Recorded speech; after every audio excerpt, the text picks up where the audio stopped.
Hey, good day. So, of course, you know what this video is all about. The bass. Since I'm a bass junkie and of course I love the bass, I always make videos about the bass, okay? So, I have a confession. I One of the reasons that I went to the bass is that the bass only needs a few pedals, okay?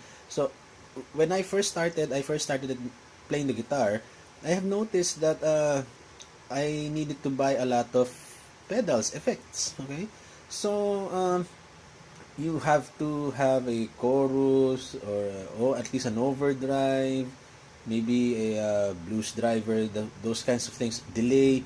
Okay, so, well, majority of the guitarists that I have worked with, they have at least four pedals, okay? And so, my image was had to invest on a lot of money for pedals for just to play the guitar or for me to have a decent sound in the guitar.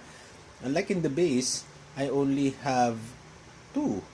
Okay, so in this video, I will introduce you to the two pedals that I use. Okay, are these pedals necessary? I'm telling you, not really. They're not really necessary, but again, just like Geddy Lee said, the pedals that you will buy are the ones that will augment your sound. Okay? If it doesn't augment your sound, don't buy it. Okay? So I will just show in this video the two pedals that, well, in my opinion, the essentials for bassists. Okay? But again, if these pedals don't really augment your sound, then don't buy it. Okay? So here it goes.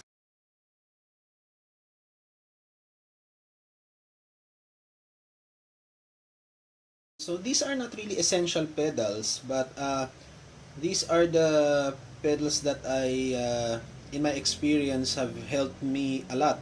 Okay, so I'm highly recommending these pedals to you. Okay, so the first pedal that was really helpful to me, okay, is this one. Yay! Okay, so this one is an outboard preamp which can also function as a DI box. Okay, so here. So what is a DI box? A DI box, in the very simplest sense, is a device that can actually connect your instrument directly to the sound mixer so that your sound will be directly projected in the front of the house. Okay, so now you can see why I like this, because if there are venues, I mean, admit it, there are venues where you play where the bass amp is not really that good. Okay, so if you don't like the bass amp, you can actually go direct to the front of the house by using this. And the good thing about this one is it's a DI box with an equalizer. Okay, so it was an equalizer here. I'm using the Tech 21 Sans amp, and I don't think I need to demonstrate it here in this video because it's quite a popular brand, and you can actually check out the demos in YouTube. Okay, so I mainly use this for this one, the drive pedal, if the band that I am playing with loves grunge rock. Okay, and it has a bass and a treble boost right here.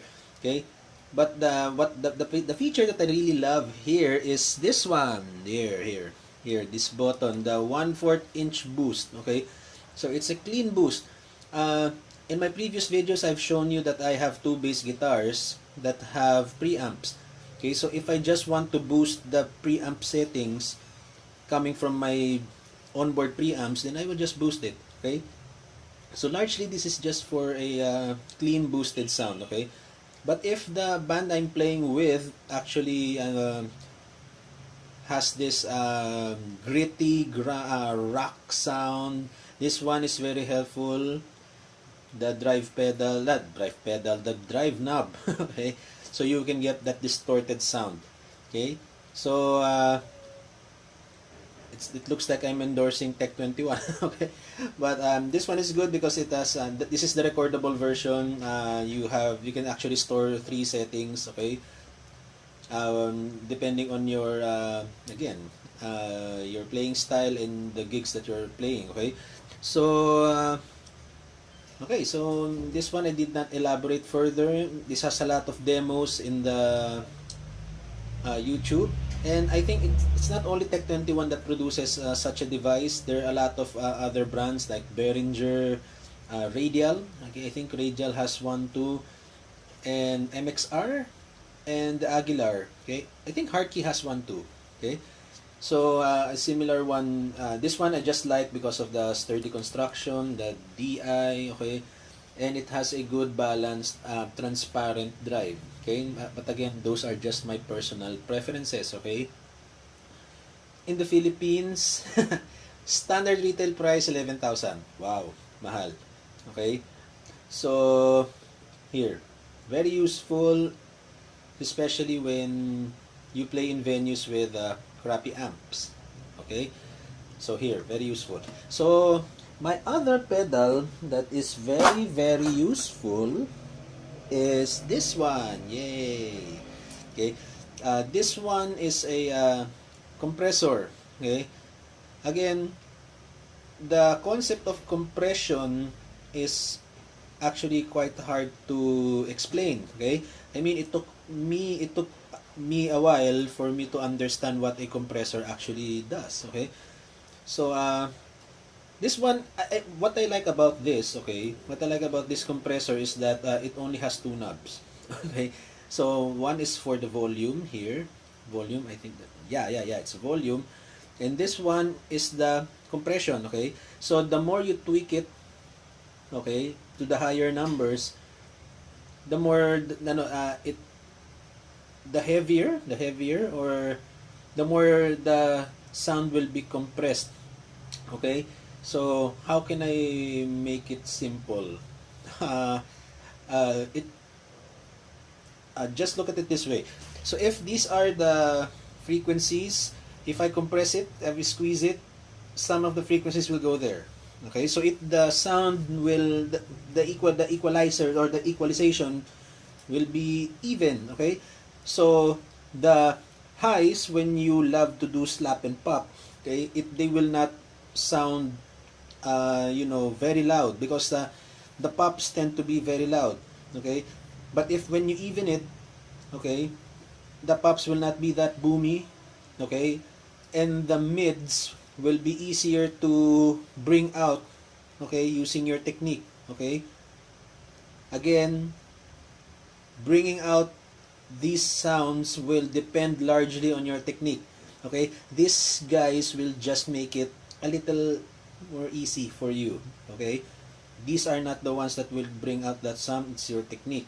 Okay, so what I love about this is that again it has 2 pedals, so you may find other compressors that have 4 knobs. Okay, I actually don't like those compressors because I have a limited brain when it comes to those.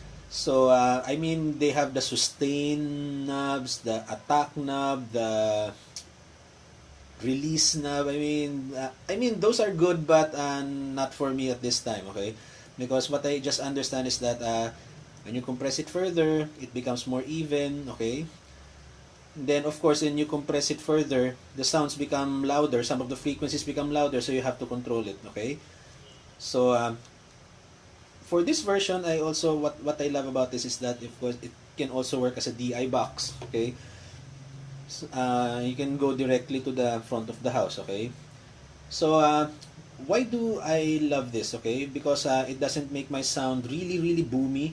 Because when I tweak my sound in the onboard preamp, it tends to be very loud.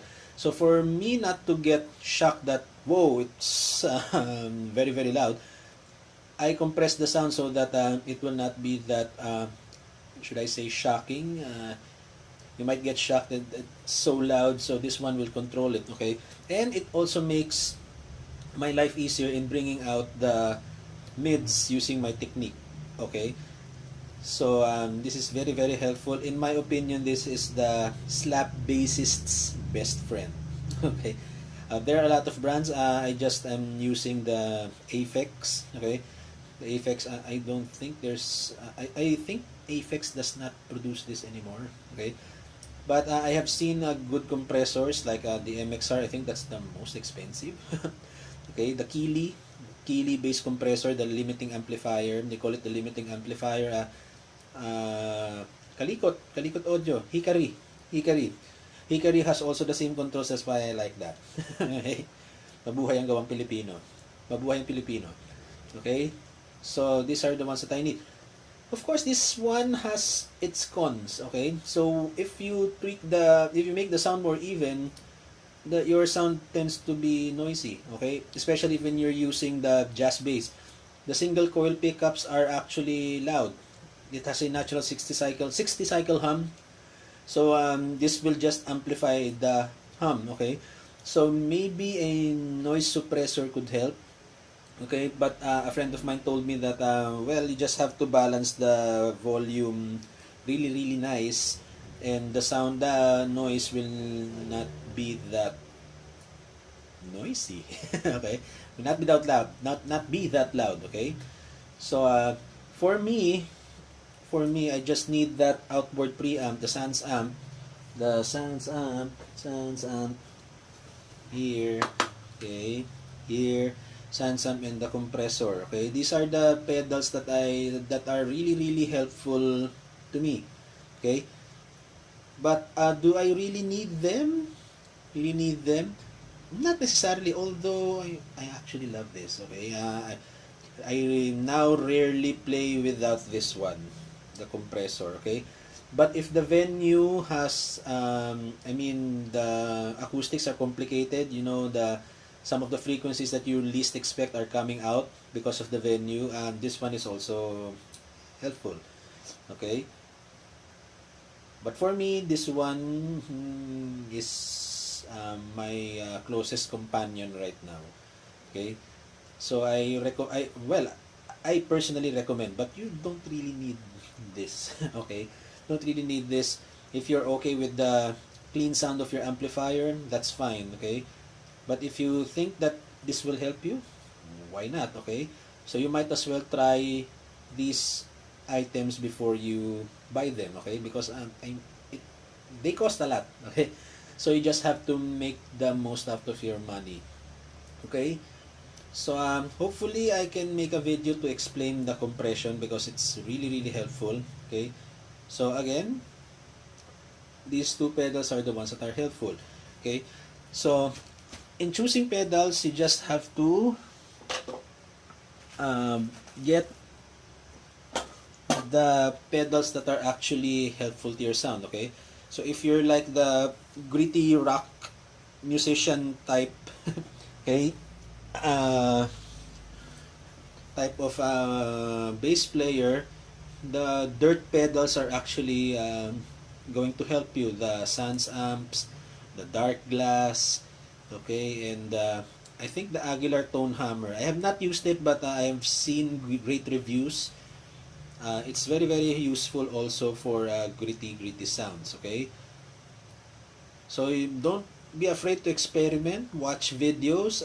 Now your generation, this generation, is quite lucky because during my time I had to borrow pedals. I have to borrow pedals for me to try it out. I mean, we didn't have YouTube back then. Okay, so now you have YouTube, and there are a lot of demos with these pedals, and then you just gauge if you really need them. Okay, better yet, you go to a shop, and if they have it, I believe they are more than willing to let you try it out. Okay, so that you will know the pedals that are really really helpful to you. Okay, so hopefully in the next video I will next discuss amplifiers. Okay, amplifiers are quite controversial. Okay, and I mean the amplifier companies might get angry, but I doubt that they will be able to watch this video of mine. Okay, so Hopefully this video helps you to decide if you should buy a Sans amp or a similar pedal to that. Okay, so again, to my fellow bass junkies, have a good day.